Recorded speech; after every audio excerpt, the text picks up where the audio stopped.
Hello everyone, welcome to only IAS PW। स्वागत है आपका इस वीडियो में जहां हम बात करेंगे पिछले एक हफ्तों में जो भी जगह न्यूज़ में रही है उनके बारे में, यानी प्लेसेस इन न्यूज़ के बारे में।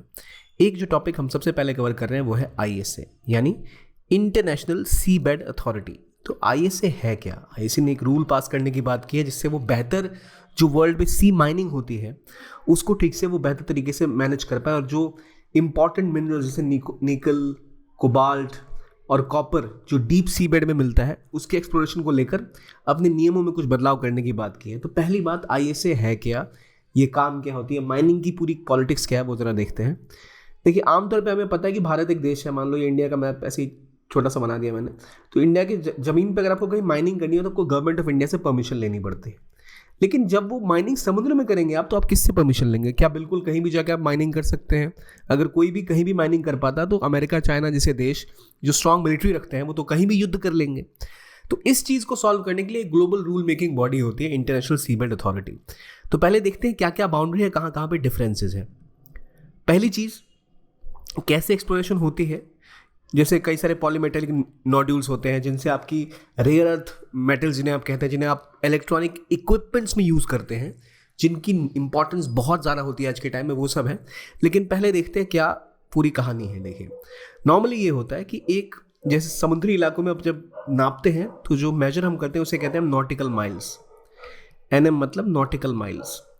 तो मान लो ये आपकी देश की ज़मीन है और यहाँ पर ज़मीन ख़त्म हो गई, यहाँ समुद्री इलाका आपका शुरू होता है। जहाँ से आपका लैंड एरिया स्टार्ट हो रहा है, लैंड एरिया खत्म हो रहा है और आपका ऊपर से पानी का एरिया स्टार्ट हो रहा है, वहाँ से लेकर 12 नॉटिकल माइल्स तक जो इलाका होता है उसे हम कहते हैं टेरिटोरियल सी। टेरिटोरियल सी की खास बात यह है कि वहाँ वही नियम लागू होते हैं जो आपके देश पे लागू होते हैं, यानी सोवरेनिटी जो आपकी है वो इंटैक्ट रहती है। सोवरेनिटी मतलब जैसे जो देश, भारत जो नियम अपनी माइनिंग को लेकर इंडिया अपने देश में अपनी ज़मीन पे लगाएगा, सेम वही लॉज, सेम वही चीज़ें वो इस ज़मीन के ऊपर भी लगाएगा जो समुद्र के नीचे है, लेकिन 12 नॉटिकल माइल्स के अंदर आती है। यानी 0 to 12 नॉटिकल माइल्स जो सी का एरिया है वो कहलाता है टेरिटोरियल सी। और टेरिटोरियल सी में आप जो भी आपके देश के रूल्स हैं वो अप्लाई कर सकते हैं। ठीक है, it is called as territorial sea, क्योंकि यहाँ पर आपके अपने ही सॉवरेन जो आपके राइट्स हैं वो लागू होते हैं, चाहे इसमें एयर में हो, चाहे स्पेस में हो, चाहे वाटर कॉलम जो इसके अंदर है, या सी बेड यानी समुद्र के नीचे जो इलाका है ज़मीन का, उन सब पे आपको नॉर्मल चीज़ें मिलती हैं। लेकिन यहाँ पर कोई अगर देश का कोई शिप जा रहा है, मान लो आपके देश के पास से कोई रूट है समुद्र का, वहाँ से कोई गुजर रहा है, तो वहाँ से उनको राइट टू इनोसेंट पैसेज मिलता है। ठीक है, ये बात हो गई यहाँ तक 12 नॉटिकल माइल्स। 12 नॉटिकल माइल्स से लेके 200 नॉटिकल माइल्स तक का जो इलाका है, 200 नॉटिकल माइल्स तक का, इसको हम कहते हैं EEZ यानी एक्सक्लूसिव इकोनॉमिक जोन। इस इलाके में आप किसी भी देश के पास एक्सप्लॉइटिंग, एक्सप्लोरिंग और कंजर्विंग का अधिकार होता है, लिविंग रिसोर्सेज का उसको लेकर। यहाँ पर आपके पास एक अधिकार रहा कि हाँ आप ये कर सकते हो। जो 24 नॉटिकल माइल्स तक का इलाका दिख रहा है आपको, कंटीजियस जोन, यहाँ पर आपका एनफोर्समेंट जोन होता है, यानी अपने लॉज को आप अप्लाई कर सकते हो कि भाई हमारे इलाके में आप एंटर कर रहे हो तो वार्निंग या इस तरह की चीज़ें जो है यहाँ पर आप अप्लाई कर सकते हो। तो यहाँ जो है इस इलाके में एक्सक्लूसिव इकोनॉमिक जोन में सॉवरेन राइट्स होती हैं वाटर कॉलम की, ये जो पानी का कॉलम है इसके ऊपर, और कॉन्टिनेंटल शेल्फ, ये जो शेल्फ है इसके ऊपर।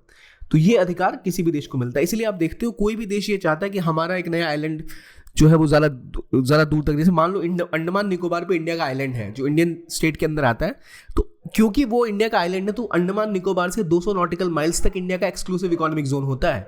वरना अगर वो आइलैंड इंडिया के पास नहीं होता तो हमारी जो सी लाइन है, जो शोर लाइन है, वो केरल, तमिलनाडु के पास से खत्म हो जाती है। अब कितनी आगे तक एक्सटेंडेड है, इसलिए island are strategically very important. तो ये एक्सक्लूसिव इकोनॉमिक जोन की बात हो गई 200 नॉटिकल माइल्स तक। इसके बाद जो इलाका आता है उसे कहते हैं हाई सीज। ये वो इलाके हैं जो किसी की जुरिस्डिक्शन में नहीं आते, यानी ये बिल्कुल इंटरनेशनल वाटर्स इन्हें हम कहते हैं। और ये जो इलाका है यहाँ पर आपको अगर कोई काम करना है तो इसके लिए UNCLOS, united nations convention on laws of seas कहते हैं, इससे आपको परमिशन लेना पड़ेगा। यहाँ पर सी बेड और सब सॉइल जो इलाके ये आते हैं इंटरनेशनल सी बेड अथॉरिटी के अंतर्गत। जो एरिया है यहाँ पर जितने यहाँ के रिसोर्सेज हैं सब एडमिनिस्टर करता है कौन? इंटरनेशनल सी बेड अथॉरिटी, जिनके ऊपर कोई भी नेशनल राइट्स किसी देश के नहीं होते। तो अगर आपको कहीं खनन करना है किसी विशेष मिनरल के लिए तो आपको इस इंटरनेशनल सी बेड अथॉरिटी ISA के पास जाकर परमिट लेना पड़ेगा। तो ये है ISA, कहाँ पर? जो सी बेड होता है उसके ऊपर इनका काम होता है, यानी समुद्री इलाके के नीचे तलहटी जो होती है, ज़मीनी इलाका है उसके ऊपर जो पानी ऊपर का, वहाँ तो आपको अनक्लॉज वगैरह ज़्यादा रूल से ऑपरेट करते हैं। तो ये बात हो गई अनक्लॉज और आईएसए की। तो आईएसए का काम क्या है, जो हाई सीज है उसके अंदर का जो सी बेड है उसको जो रूल मेकिंग होती है उसके आसपास, जो उसकी एक्सप्लोरेशन के लिए अगर आपको परमिट चाहिए तो आप जाते हैं किसके पास, आईएसए के पास। जो अगर हम एक मैप के थ्रू देखें तो अनक्लॉज एक कन्वेंशन है किसके ऊपर, लॉज ऑफ सीज के बारे में। इसी के अंतर्गत आते हैं आईएसए, आईएमओ और आरएफएमओस। आईएमओ होता है इंटरनेशनल मैरीटाइम ऑर्गेनाइजेशन, जिसमें आप शिपिंग की बात करते हो, शिपिंग के थ्रू अगर कोई पोल्यूशन फैलता है तो उसकी बात होती है। फिर आईएसए का काम है जो सीबेड एक्सप्लोरेशन है, कोबाल्ट, निकल ऐसे मिनरल्स आपको एक्सप्लॉइट करने हैं सीबेड के अंदर, तो वहाँ ऐसे काम करेगी। और फिशरीज के ऊपर आपका रीजनल फिशरी मैनेजमेंट ऑर्गेनाइजेशन होता है जिसके ऊपर काम करता है। ये बातें हो गई जो यूएन कन्वेंशन के अंदर अनक्लॉज है इसके अंतर्गत आती है। I hope I am being clear very now that ये इलाका है जो ईजेड के बाद का इलाका है हाई सीज में, वहाँ अगर आपको नीचे एक्सप्लोरेशन करनी है तो आपको आईएसए से परमिट लेना पड़ता है। तो क्या इलाके हैं, कितना डिस्टेंस है, ये आपको पता होना चाहिए। तो ये बात हो गई आईएसए यानी इंटरनेशनल सीबेड अथॉरिटी की। इन्होंने एक नया कोड पास किया है ताकि निकल, कोबाल्ट, कॉपर की डीप सी एरियाज में जहाँ एक्सप्लोटेशन होती है इनको बेहतर तरीके से मैनेज किया जा सके, ताकि बेहतर रूल्स बन सके। क्योंकि अगर बिल्कुल अंधाधुंध डीप सी माइनिंग होगी तो वहाँ की जो नेचुरल रिसोर्सेज हैं वो बुरी तरह प्रभावित होते हैं। कई नुकसान वहाँ पर जीवों को हो सकता है, ऑर्गेनिजम्स को हो सकता है। इसके लिए आईएसए बनाया गया था। आईएसए कब बना, 1994 में। क्या करता है ये, माइनिंग और इससे जुड़े हुए जितनी चीज़ें हैं उनको कंट्रोल करता है।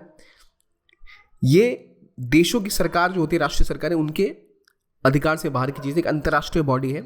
ये अनक्लॉज के अंतर्गत आता है, united nation convention on the law of seas के ऊपर आता है। और इसका हेडक्वार्टर्स है जमैका, किंगस्टन में। और ये 36 मेंबर का इसमें काउंसिल होता है जिसके एग्जीक्यूटिव बॉडी की तरह काम करता है। ये बात होगी आईएसए की। आईएसए क्या है आपको पता लग गया, क्या काम है, क्या इसकी रेलेवेंस है। और ये लगातार फंडिंग भी मेंटेन करता है कि किस तरह से और बेहतर कोलैबोरेशन किया जा सके मरीन रिसर्च में, या फिर बेहतर सीबेड की आपकी कंजर्वेशन पे क्या काम किया जा सकता है, इसके ऊपर भी काम करता है। सीबेड क्या, I think you know now कि सीबेड मतलब समुद्र के इलाके वाला, समुद्र के नीचे वाला इलाका, उसे कहते हैं हम सीबेड। ठीक है, ये हो गई आईएसए की बात। तो अभी रिसेंटली अगर हम देखें जो मिनरल्स बहुत ज़्यादा जिनके ऊपर इंटरनेशनल वाटर्स में काफ़ी एक्सप्लोटेशन चल रहा है वो है polymetallic sulphides, cobalt rich ferromanganese crust और पॉलीमेटालिक नोड्यूल्स, क्योंकि ये आपकी इलेक्ट्रॉनिक इक्विपमेंट्स में बहुत इंपॉर्टेंट होते हैं। और ये आपको दिख रहा है यहाँ पर एक्सप्लोरेशन यहाँ पर चल रहा है, जहाँ पर इंडिया भी अब कोशिश कर रहा है अपने पैर और बढ़ाने की। ठीक है, इसके बाद बात आती है आईएनएस किरपान की। आईएनएस किरपान जो इंडिया का एक कोवेटे था, ये इंडिया ने अब वियतनाम को सौंपा है, क्योंकि इंडिया ने अपना काम इसके ऊपर पूरा कर दिया। इंडियन नेवी से इसको डीकमीशन करके अब वियतनाम को सौंपा गया। रेयरली ऐसा होता है कि इंडिया ने कभी ऐसा किया हो। अब ये शिप इंडिया में नहीं, ये अब दे दिया जाएगा वियतनाम को। वियतनाम कहाँ पर स्थित है, वियतनाम बहुत रेलेवेंट कंट्री है। वियतनाम यहाँ सिचुएटेड है। वियतनाम को थोड़ा देख लेते हैं किस लोकेशन में वियतनाम, क्या ये साउथ चाइना सी में है या ईस्ट चाइना सी में है, तो बिल्कुल साउथ चाइना सी में है। इसकी सीमा जो है, बाउंड्री जो है वो चाइना से लगती है। इसका युद्ध एक बार चाइना से पहले हो चुका है और वियतनाम के साथ चाइना के विवाद हैं कई सारे, चाहे आप साउथ चाइना सी की बात कर लो, चाहे लैंड बाउंड्री को लेकर देख लो, चाहे रिवर मेकोंग को लेकर देख लो, तो हर इलाके में लगातार विवाद वियतनाम के साथ चाइना के बने रहते हैं। इसीलिए भारत वियतनाम के साथ संबंधों को और सुदृढ़ करने की और कोशिश कर रहा है। हमारा बायलैटरल ट्रेड भी आपस में बढ़ा है। हम लगातार कोशिश कर रहे हैं कनेक्टिविटी बढ़ाने की, इस लेवल तक कि इंडिया ने जो एक India, Myanmar, Thailand trilateral highway, इन 3 देशों से गुजरने वाला हाईवे था, बातें चल रही है उसको एक्सटेंड करके हनोई यानी वियतनाम तक पहुंचाने की, जो उसकी राजधानी यहाँ पर हनोई है। तो वियतनाम के साथ भारत संबंधों को और स्ट्रॉन्ग करने की कोशिश कर रहा है और इसकी तरह डिफेंस की ओर उठाया गया ये इंपॉर्टेंट कदम है। भारत ने ऑलरेडी स्ट्रेटेजिक रिलेशंस डेवलप कर रखे हैं वियतनाम के साथ। अगर हम आमतौर पे देखें तो वियतनाम को लेकर काफ़ी सारे स्ट्रेटेजिक इंटरेस्ट है इंडिया के, जैसे साउथ चाइना सी में इनका चाइना के साथ जो विवाद है। दोनों देशों ने बात करी है कि वो अब एक जॉइंट विजन स्टेटमेंट ला चुके हैं इंडिया वियतनाम डिफेंस पार्टनरशिप पर 2030 की ओर, जो देखता है टुवर्ड्स 2030। इनका बायलैटरल ट्रेड जो एक समय में $200 मिलियन हुआ करता था, आज $14.44 बिलियन हो चुका है, जो एक बहुत हाई लेवल पे जिसमें ग्रोथ देखी गई है। और वियतनाम इसलिए भी इम्पॉर्टेंट है कि वियतनाम आपके आसियान का एक इम्पॉर्टेंट कंट्री है, आसियान की, और आसियान के 10 मेंबर्स में से एक मेंबर वियतनाम है। आई होप आपको 9 देश याद होंगे, हमने बार बार इसे कवर किया है। तो वियतनाम के साथ इंडिया कोलैबोरेट कर आसियान में भी अपनी स्ट्रेंथ को, अपनी इन्फ्लुएंस को और बढ़ाना चाहता है। तो चाइना डिफेंस एनर्जी सिक्योरिटी और शेयर्ड कल्चरल हिस्ट्री को देखें तो यहाँ पर हमेशा वियतनाम के साथ भारत के संबंध काफ़ी अग्रसर रहे हैं और लगातार इंडिया इसको और डेवलप करने की कोशिश कर रहा है. This has been a prominent feature of India's relationship towards south east Asia. ठीक है. अब अगर मैं वियतनाम की बात करता हूँ तो यहाँ पर आपको कुछ बॉडीज़ याद आनी चाहिए जो हमने डिस्कस करी थी. मेकोंग गंगा कोऑपरेशन कुछ याद है? इनमें कौन सी मेंबर्स, कौन सी कंट्रीज़ का पार्ट थी? आपसे क्वेश्चन है मेरा, एमजीसी में कौन सी कंट्रीज इसका पार्ट थी? और बिम्स्टेक में क्या वियतनाम बिम्स्टेक का पार्ट है? हालांकि आपको याद होगा हमने कल पिछले हफ्ते ही कवर किया था. फिर वियतनाम की बात अगर हम करें तो इसमें एक और चीज़ जो इंपॉर्टेंट है वो ये है कि वियतनाम एक इंपॉर्टेंट कॉम्पिटिटर बन के इंडिया का उभरा है. किस मामले में? मैन्युफैक्चरिंग के केस में. जब चाइना से सप्लाई चेन्स, यानी चाइना में जो मैन्युफैक्चरिंग होती थी, जहाँ पर बहुत सारा प्रोडक्शन होता है, जहाँ अमेरिकन, जापानीज, यूरोपियन कंट्रीज बहुत सारी इन्वेस्टमेंट करती हैं, वो चाहती थी कि चाइना के अलावा एक और ऐसी कंट्री हो, चाइना +1, जहाँ पर वो अपने मार्केट को डाइवर्सिफाई करें, जहाँ पर वो और सप्लाई चेन डेवलप करें जिससे और ग्रोथ हो पाए, मैन्युफैक्चरिंग हो पाए, जिस पर उनका फोकस था. लेकिन वो फोकस करने के लिए वो कई मार्केट्स को तलाश रहे थे जहाँ पर इंडिया ऑब्वियसली अपने आप को एक इम्पॉर्टेंट स्टेट की तरह देखता है. लेकिन दिक्कत ये आई कि इंडिया के जो लॉज हैं वो कुछ ऐसे रहे कि इंडिया को लोगों ने प्रेफर नहीं किया और वो कंट्रीज़, कई सारी कंपनीज जो है वो वियतनाम में शिफ्ट हो गई. तो वियतनाम मैन्युफैक्चरिंग के एरियाज़ में इंडिया का एक कॉम्पिटिटर बन के उभरा है. अगर हम यूरोपियन यूनियन वगैरह की बात करें तो वहाँ FTA भी करने में कामयाबी रही है वियतनाम के पास, जो भारत नहीं कर पाया है. तो वियतनाम एक ऐसा देश है जिसके साथ भारत संबंधों को डेवलप कर रहा है. भारत के लिए स्ट्रेटेजिक रूप से बहुत इंपॉर्टेंट है, जियोपॉलिटिकली बहुत इंपॉर्टेंट है, लेकिन इकोनॉमिक्स के हिसाब से अभी इनके बीच में एक तरह का कॉम्पिटिशन भी चल रहा है जहाँ इंडिया उनसे काफ़ी चीज़ें सीख भी सकता है. ठीक है. अब जो अगली टॉपिक है वो है कुकी चिन ट्राइबल ग्रुप्स के बारे में. अगर आपसे पूछा जाए कहाँ की ट्राइबल ग्रुप है ये, तो आपका क्या जवाब देंगे?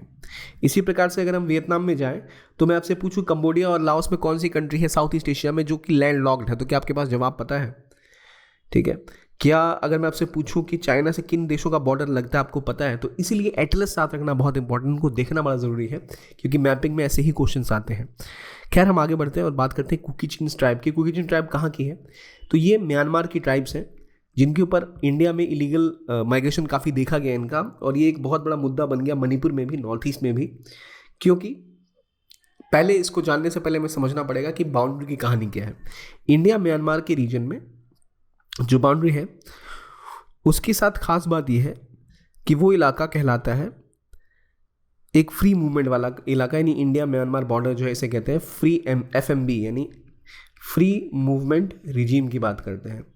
ऐसी बात है कि भारत म्यांमार का जो बाउंड्री है जो अराउंड 1643 किलोमीटर्स की लेंथ रखता है, इनमें एक खास चीज़ ये है, एक ऐसा सिस्टम बनाया गया अरेंजमेंट दोनों देशों के बीच में जिसके तहत दोनों ही देश की बाउंड्रीज में, यानी अगर आप म्यांमार इंडिया की बाउंड्री देखो तो ये अगर वो बाउंड्री है इंडिया म्यांमार की, ये आपको म्यांमार दिख रहा है ये रहा, तो ये जो इसकी बाउंड्री है इसके 16 किलोमीटर के डिस्टेंस तक, 16 kilometre this side, 16 kilometre this side. अगर आप एक ट्रैवल ग्रुप है तो आप दोनों देशों की सीमा को पार करके 16 किलोमीटर तक ट्रैवल कर सकते हैं. इसकी फ्री मूवमेंट का यहाँ पर एक प्रोविजन लाया गया म्यांमार के बॉर्डर के साथ. तो ये एक म्यूचुअल एग्रीड स्टेटमेंट है दोनों देशों के बीच में, जहाँ की ट्राइबल्स को अप टू 16 किलोमीटर दोनों साइड में विदाउट वीज़ा मूवमेंट अलाउड है. और ये 2018 में इम्प्लीमेंट किया गया था एक्ट ईस्ट पॉलिसी के तहत, जिसके तहत इंडिया म्यांमार के संबंध काफ़ी सुधर रहे थे उस टाइम में, जिससे लोकल ट्रेड बिजनेस को बढ़ावा मिलेगा. हमने बॉर्डर हाट शुरू किए, तो ये म्यांमार के साथ हमने किया था. अब मुद्दा क्या आया? मुद्दा ये आया है कि जो कुकी चिन ट्राइब है, यहाँ के जो लोग हैं काफ़ी सारे यहाँ से म्यांमार से इंडिया में एंटर करने लग गए. तो जो मेती पॉपुलेशन है यहाँ की, मेती ग्रुप के जो लोग हैं, उनका कहना था कि ये लोग जो आ रहे हैं ट्राइबल ग्रुप साथ में काफ़ी ज़्यादा ड्रग्स या ऐसी चीज़ें ला रहे हैं जिससे इस राज्य में काफ़ी नार्को टेरर की समस्या क्रिएट हो गई है और ये अपनी पॉपुलेशन बढ़ा रहे हैं, क्योंकि ये भी कुकीज़ के साथ कुछ हद तक मिले जुले से ट्राइबल ग्रुप्स हैं. तो कुकीज़ अपनी पॉपुलेशन बढ़ाने के लिए और ज़्यादा माइग्रेशन करवा रही है इनका फ्रॉम म्यांमार, जिसको लेकर जो मेतीज़ थे उनमें बीच में काफ़ी विरोध किया जा रहा था. और जो मेतीज़ थे उनका कहना था, और जो कुकीज़ हैं उनका कहना है कि मेती गवर्नमेंट है अभी मणिपुर में. उनका कहना ऐसा है कि जो चीफ मिनिस्टर है और जो एडमिनिस्ट्रेशन है मणिपुर की अभी बेसिकली वो ज़्यादा मेजॉरिटी में मेती की है. और मेती ग्रुप्स और कुकीज़ का कहना है कि मेती अपनी सरकार की वजह से लगातार बहाना बनाकर इसका बहाना देकर इनको मारने की कोशिश कर रहे हैं. ऐसा कुछ नहीं है. तो इसकी जड़ में जो चीज़ आती है वो है फ्री मूवमेंट रिजीम. और ये मुद्दा तब से और ज़्यादा उभरा जब 2021 में म्यांमार में जो कू से पहले वहाँ पर आंग सान सूकी की सरकार थी, वो बिल्कुल ख़त्म हो गई। उनकी जो पार्टी गवर्नमेंट थी उनको हटा दिया गया और वहाँ की जो मिलिट्री गवर्नमेंट थी उसने फिर कब्ज़ा वहाँ पर कर लिया। उसके बाद लगातार वहाँ से गाँव से जो ट्राइबल ग्रुप्स हैं कुकीचिन, वो इस तरफ आने लग गए और कुकी हिल्स में काफ़ी लोग वहाँ पे रहने लग गए थे जाके। इसी ने इन्हें हटाने के लिए कई सारे एविक्शन ड्राइव्स चलाई फिर गवर्नमेंट ने कि भाई इलीगल माइग्रेशन हो रहा है। तो उसके विरोध में कुकीज़ और मेतीज़ के बीच में एक लड़ाई की स्थिति वहाँ भी बन रही थी।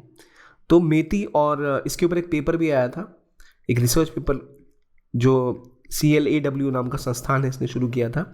इसने कहा है कि भाई मेतीज़ जो चाहते हैं वो बॉर्डर को पूरी तरह सील करना चाहते हैं और वो चाहते हैं कि उनकी ज़मीन पर कुकीज़ ना बसे या बाहर के जो चीन कुकीज़ आ रहे हैं वो यहाँ पर स्टैब्लिश ना हो जाए। लेकिन अभी वर्तमान में फेंसिंग करना कम्प्लीटली पॉसिबल नहीं है और ये एक बड़ा मुद्दा बना हुआ जो कि और म्यांमार के जो मणिपुर का इश्यूज़ को और ज़रा बढ़ा रहा है। तो ये एक बड़ा मुद्दा है। और कहाँ पर म्यांमार सिचुएटेड है ज़रा ये देख लें हम। एक मैप हमने देखा, ये म्यांमार है। अब म्यांमार के बारे में कुछ चीज़ें बहुत इंपॉर्टेंट है कि अगर मैं आपसे पूछूं शान प्रोविंस कहाँ पर है, म्यांमार की राजधानी क्या है, कौन सी इंडिया की इन्वेस्टमेंट है। जैसे हमने अभी तुरंत डिस्कस किया कि इंडिया म्यांमार ट्राइलेटरल हाईवे की बात हो रही है, वो ये ट्राइलेटरल हाईवे है जो इंडिया से म्यांमार को होते हुए थाईलैंड को जोड़ता है। इसके अलावा म्यांमार की आप लोकेशन देख लें तो कई सारे इंपॉर्टेंट पासेज हैं यहाँ पर। सांगसो पास की बात कर लें, चिन स्टेट कहाँ पर है, मांडले कहाँ पर है, ये मोरे कहाँ पर है, तेमू कहाँ पर है, ये सारी चीज़ें। और चाइना के साथ इनका बॉर्डर लगता है और इनके भी इरावदी रिवर को लेकर काफ़ी विवाद चाइना के साथ है। तो इंपॉर्टेंट लोकेशन जो मार्कर्स हैं वो आपको पता होने ही चाहिए। इंडिया की तरफ से यहाँ एक और मेजर प्रोजेक्ट जो चला गया है वो Kaladan multi modal transit transport project. Kaladan एक रिवर है जो कि बहती है म्यांमार में। तो प्लान ऐसा है, कोलकाता पोर्ट से एक सी रूट बनेगा 594 किलोमीटर्स का, 539 किलोमीटर का सी रूट जो आपको जोड़ता है सितवे के पोर्ट पे। सितवे पोर्ट कहाँ स्थापित है, तो ये म्यांमार में बना हुआ है। फिर यहाँ से सितवे पोर्ट से आप कालादान रिवर का सहारा लेते हुए आप जो पेलेटवा यहाँ पहुँचते हैं और फिर यहाँ से आप हाईवे लेते हुए सीधा जोरिनपुई होते हुए ऐजवाल मिजोरम तक पहुँच सकते हैं। और ये रूट लेने से कोलकाता से ऐजवाल जाने में बहुत टाइम की बचत होती है, वरना आपको ये रूट तो बांग्लादेश वाला रूट लो या फिर पूरा घूम के जाओ तो काफ़ी बेहतर है ये ट्रांजिट के हिसाब से इंडिया के लिए, मणिपुर को जोड़ने के लिए, त्रिपुरा को जोड़ने के लिए आपके कोलकाता पोर्ट से। त्रिपुरा के लिए एक इंपॉर्टेंट रास्ता, मणिपुर के लिए इंपॉर्टेंट, मिजोरम के लिए इंपॉर्टेंट रास्ता बन सकता है आगे जाकर। तो ये आपका कालादान मल्टी मोडल प्रोजेक्ट है जो डेवलप किया गया है। अब सवाल ये है कि जहाँ पर ये इंडिया का सितवे पोर्ट है, ये जो इलाका है, ये रीजन जहाँ सितवे पोर्ट है, ये किस प्रोविंस का पार्ट है, तो ये प्रोविंस वही है जहाँ पर सर्वाधिक मुद्दे अभी हैं रोहिंग्यास के। रोहिंग्यास किस प्रोविंस का पार्ट है म्यांमार का, आपको पता है कुछ, किस प्रोविंस में रहते हैं वो, कहाँ रोहिंग्यास बसते हैं, तो वो रखाइन स्टेट है। और रखाइन एक रिसोर्स रिच रीजन है जो यहाँ पर है, इस रीजन में जहाँ पर आपकी कालादान रिवर है, ये पूरा इलाका है। तो रखाइन में ही रोहिंग्यास रहते थे और यहाँ पर आपकी जो अराकन आर्मी है ये स्टैब्लिश है। अराकन आर्मी ने अपने आप को खड़ा कर रखा है कि भाई हम रोहिंग्यास के लिए लड़ेंगे।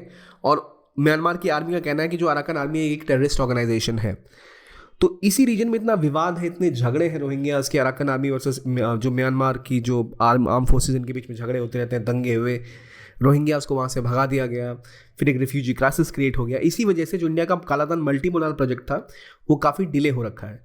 पर जो इंपॉर्टेंट चीज़ें अगर मैं आपसे पूछूँ, सितवे पोर्ट कहाँ बन रहा है, कालादान रिवर कहाँ पर है, नोपिन खो कहाँ पर है और किस एरिया में इंडिया डेवलपमेंट की कोशिश कर रहा है। कहा जाता है Myanmar is the India's gateway to ASEAN. अगर आपको आसियान के साथ संबंधों को डेवलप करना है तो इसके लिए आपको म्यांमार के साथ बेहतर रिश्ते डेवलप करना बहुत ज़्यादा इंपॉर्टेंट है, की एस्पेक्ट है आपकी रिलेशनशिप का, ये इसलिए इसको इतना ज़्यादा इंपॉर्टेंट बनाता है।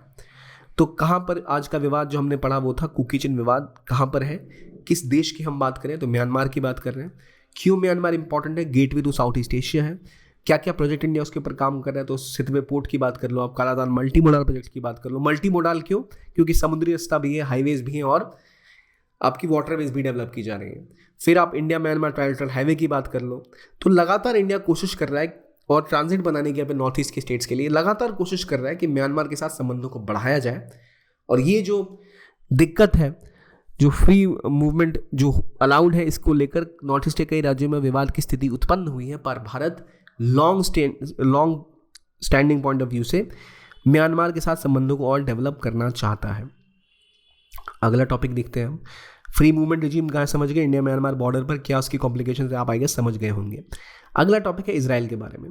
इसराइल ने एक नया लॉ पास किया जिस लॉ के तहत वहाँ की जो सुप्रीम कोर्ट है वो अब उस देश के जो लॉज बनाए गए, अगर बोला जाए कि क्या रीजनेबल है या नहीं है, अगर सुप्रीम कोर्ट को लगे कोई लॉ जो पास कराया गया पार्लियामेंट के द्वारा वो अगर रीजनेबल नहीं है तो सुप्रीम कोर्ट के पास अधिकार था कि वो उसको कैंसिल कर दे। जैसे इंडिया में ये अधिकार सुप्रीम कोर्ट के पास है, अब इस लॉ आने के बाद सुप्रीम कोर्ट ऐसा नहीं कर सकती है। तो जुडिशियल रिफॉर्म्स इसराइल ने पास किए, इसके बाद बहुत ज़्यादा विद्रोह की स्थिति बनी हुई है, काफ़ी विरोध प्रदर्शन हुआ है। और जो अपॉइंटमेंट है लॉ मेकर्स की, जो वहाँ के लोग हैं, जो वहाँ के लॉ मेकर्स हैं, वो अब सुप्रीम कोर्ट में किसको अपॉइंट किया जा रहा है, जजेस को, इसके बारे में भी ज़्यादा अधिकार रख पाएंगे। तो ये विवाद का मुद्दा बना है। मेरा आपसे सवाल है, इंडिया में कौन से आर्टिकल्स हैं जहाँ हम बात करते हैं कि जहाँ इंडिया में जो पार्लियामेंट की सुवेरेनिटी है वो नहीं है। हम कहते हैं ना इंडिया में parliament is not supreme, constitution is supreme और द पीपल आर सुप्रीम। ऐसे कौन से लॉज हैं, कौन से ऐसे आर्टिकल्स हैं जिसके तहत सुप्रीम कोर्ट किसी कॉन्स्टिट्यूशनल जज, किसी पार्लियामेंट के लॉ को अनकॉन्स्टिट्यूशनल ठहरा सकता है? तो इजराइल में जो रीजनेबलनेस की बात थी कि ये लॉ रीजनेबल नहीं है इसीलिए इस लॉ को पास नहीं कर सकते, वो नियम हटा लिए गए हैं इस चेंजेस के साथ। तो ये बात हो गई इजराइल की। अब जब इजराइल की बात कर ही रहे हैं तो कहाँ इजराइल सिचुएटेड है ये देखते हैं। ये आपका इजराइल का स्टेट है। इजराइल की तरफ जॉर्डन है, ऊपर सीरिया है, इधर इजिप्ट है, यहाँ सऊदी अरेबिया है, यहाँ पर आपका कौन सा सी है मुझे डेड सी की बात कर सकते हैं हम, मृत समुद्र, जहाँ पर आप तैर सकते हैं। डेड सी में बहुत ज़्यादा सैलिनिटी बहुत ज़्यादा, तो वहाँ पर तैर सकते हैं। तो ये बातें हैं कि भाई कौन कौन सी कंट्री से इनके साथ बॉर्डर शेयर करता है इजराइल। यहाँ पर आपका मेडिटेरेनियन सी है, क्योंकि इजराइल बहुत फेमस टॉपिक रहा है हमेशा से। आपको इसलिए जो लोकेशन है पता होनी चाहिए कि गोलन हाइट्स कहाँ पर है, ठीक है, गोलन हाइट्स कहाँ पर है। फिर आपका सिनाई पेनिनसुला कहाँ पर है, किसके साथ विवाद में, किस देश का था सिनाई पेनिनसुला या गोलन हाइट्स, किसने उसके ऊपर कैप्चर कर रखा है। आपके पास और इम्पॉर्टेंट लोकेशन इसमें ये पता होनी चाहिए कि भाई किस इलाके में इंडिया की कंपनी है जो अडानी ग्रुप की, वो एक पोर्ट डेवलप कर रही है, स्ट्रैटेजिकली बड़ा इंपॉर्टेंट देखा जा रहा है। यहाँ पर जो हमास है वो कहाँ ऑपरेट करता है, तो गाज़ा का रीजन है यहाँ पर हमास ऑपरेट करता है। और अक्सर जो इजराइल पे आप देखते हो युद्ध की स्थिति बनी रहती है, बॉम्बिंग वगैरह वगैरह की, वो सब यहीं से फायर किए जाते हैं इस रीजन से। ये आपका वेस्ट बैंक है जहाँ की राजधानी क्या है अभी, तो रमल्ला। जेरूसलम के दो हिस्से हो रखे हैं, वेस्ट जेरूसलम और ईस्ट जेरूसलम। ऊपर लेबनन है, इधर सीरिया है, जॉर्डन, इजिप्ट। अब ज़रा देख लेते हैं जो मैं बता रहा था आपको, ये है गोलन हाइट्स, यानी ये सीरिया पे है जिसका कब्जा अभी तक इजराइल ने किया हुआ है। नीचे इजिप्ट के पास यहाँ इलाका था which was of Sinai peninsula, जो इन्होंने वापस कर दिया था इजिप्ट को बाद में। पहले इन्होंने जब वॉर हुई थी तब सिनाई पेनिनसुला कैप्चर कर लिया था, बाद में उन्होंने इजिप्ट को वापस कर दिया। ये इलाका है गाज़ा का, गाज़ा स्ट्रिप जिसे हम कहते हैं, जहाँ पर हमास ऑपरेट करती है। ये आपका वेस्ट बैंक है जहाँ पर PLO की मेनली आप सरकार कह सकते हो रहती है। और ये वो पोर्ट है हैफा का जहाँ पर अदानी ग्रुप्स ने अपनी पहुँच बढ़ाई है।